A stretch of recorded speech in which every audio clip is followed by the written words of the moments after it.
Hi, this is Matt from Ardor Education, and I'm here to show you a new feature that we have. It's a video and messaging portion in Ardor Math. And in this video, I'm going to show you how to use it, and also I'm going to show you how you can upload your own video lessons in YouTube. So first off, the way that you find the messaging app is you'll click into your classroom, and under the lesson plan section, it'll bring up a messaging section here and a video library. So quite simply, sending a message is just literally like using a text message in your phone. So like Happy Friday, and those messages will show up. If you have a bunch of messages and you need to see the history of it, you'll see that there. The video library is a little bit different. As you can imagine, videos are a bit more involved, but it's really not too bad. If you can see the little add video there, you'll see this video YouTube, a little kind of a blank screen showing up. And you can actually add any video you want. So I'm going to just head over here to YouTube. And I'm just going to go ahead and just pull up a video. It doesn't really matter. You can use any videos you want. There's a little share link down below, and it'll give you a little code here. You can say copy.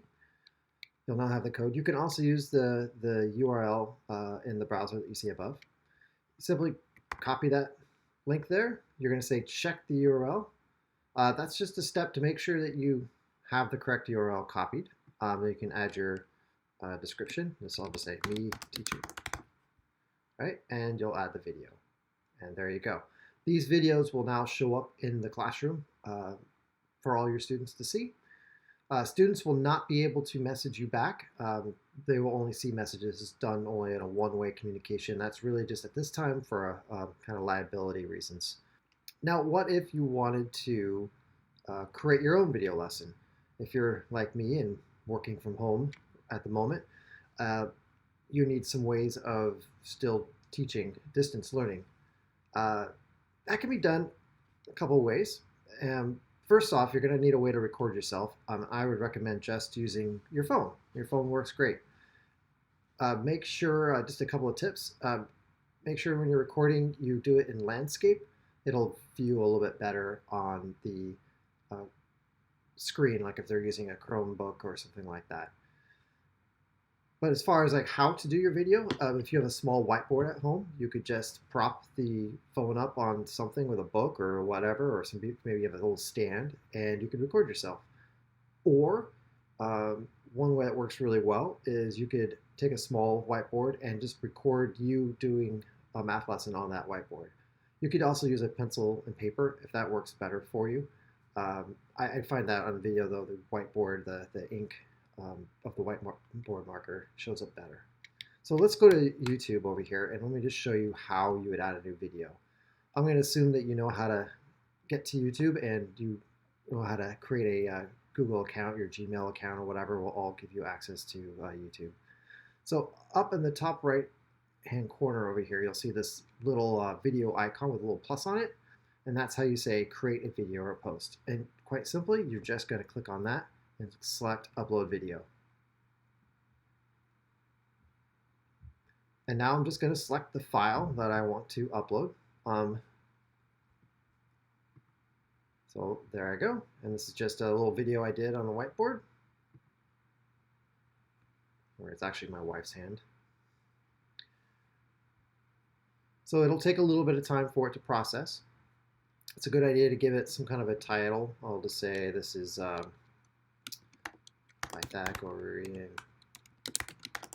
theorem. You can put a description down below.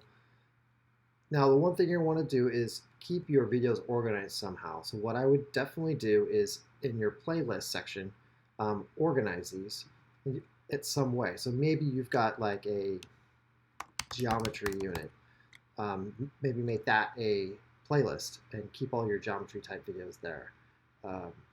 Maybe you're doing one variable equations and etc. And so you can do a couple of those.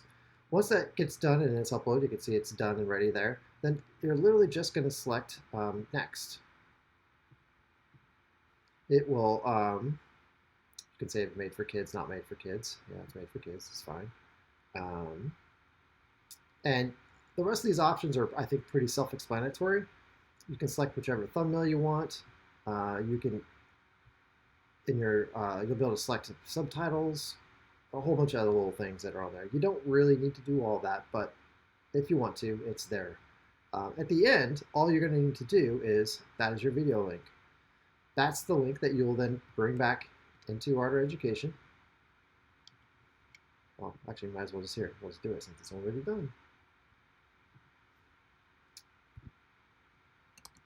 We'll save it. Oh, make it public.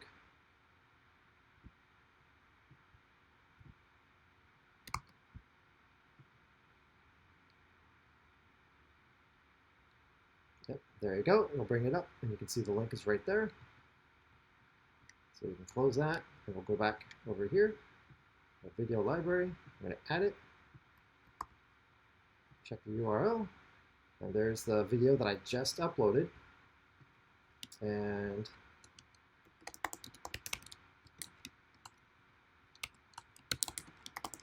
theorem, add video, and there you go. Now, if you added the wrong video or you want to change it, you can remove the videos. You can do that over on the side here. You'll see the little remove this video. Okay, me teaching, I don't like that one. Get rid of it. There you go. Okay. So that's it. That's how this video library works. Now when your students log in, they will see this new Pythagorean theorem video, and there you go. If you have any questions or comments about this video, or you want more help on how to do this, go ahead and leave a comment below, and I will try to answer those.